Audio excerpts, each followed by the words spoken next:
కి స్వాగతం. ఈరోజు చికెన్ కర్రీ సింపుల్గా ఎలా తయారు చేసుకుందాం చూద్దామా. మనకు కావాల్సిన పదార్థాలు ఏంటో చూద్దామా. పెట్టుకున్న ఉల్లిపాయలు, టమాటాలు, పచ్చిమిర్చి, కరివేపాకు చికెన్ కలుపుకొని పెట్టుకున్నాం. దానికి చికెన్లోని పసుపు, చిటికెడు పసుపు, సాల్ట్, అల్లం వెల్లుల్లి పేస్ట్, కారం కలిపి పక్కన పెట్టుకున్నాం. ముందు మనం స్టవ్ ఆన్ చేసుకుందాం. దాని మీద కళాయి పెట్టుకుందాం. గిన్నె వేడెక్కింది. 3 స్పూన్లు ఆయిల్ వేసుకుందాం.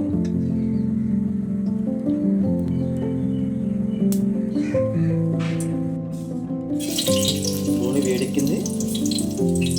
ఇందులో మనం ఉల్లిపాయలు, పచ్చిమిరపకాయలు, కరివేపాకు వేసుకున్నాం.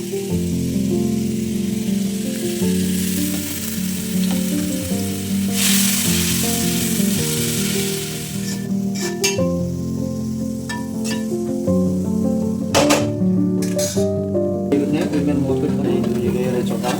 ఉల్లిపాయలు అయితే వేగిపోయాయి. ఇందులో టమాటాలు వేసుకున్నాం. టమాటాలు వేస్తే సాల్ట్ వేద్దాం.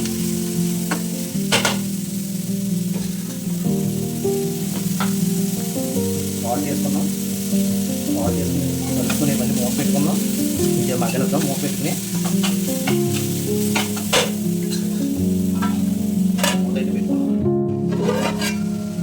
టమాటాలు అయితే బాగా మగ్గిపోయినాయి. చికెన్ మనం కలుపుకొని పెట్టుకున్నాం కదా, చికెన్ కూడా వేసుకున్నాం. ఇందులోనే చికెన్ వేసుకున్నాం. ఒకసారి కలుపుకొని తినేద్దాం. మూత అయితే పెట్టేసుకున్నాం. ఇందు మీద మూత తీసుకున్న కూర బాగా మగ్గిందో లేదో చూద్దాం.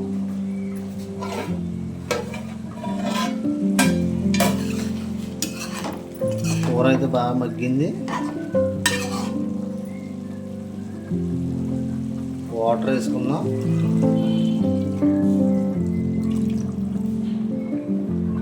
కలుపుకొని శుభ్రంగా కలుపుకుందాం. మూత అయితే పెట్టేసుకుందాం.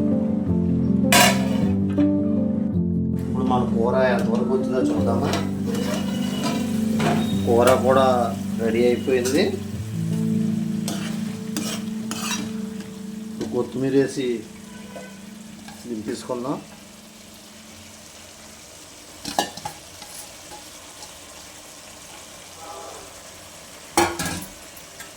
సరే కలుపుకుందాం. కూర కూడా గుమ్మగుమ్మలు ఆడిపోతుంది.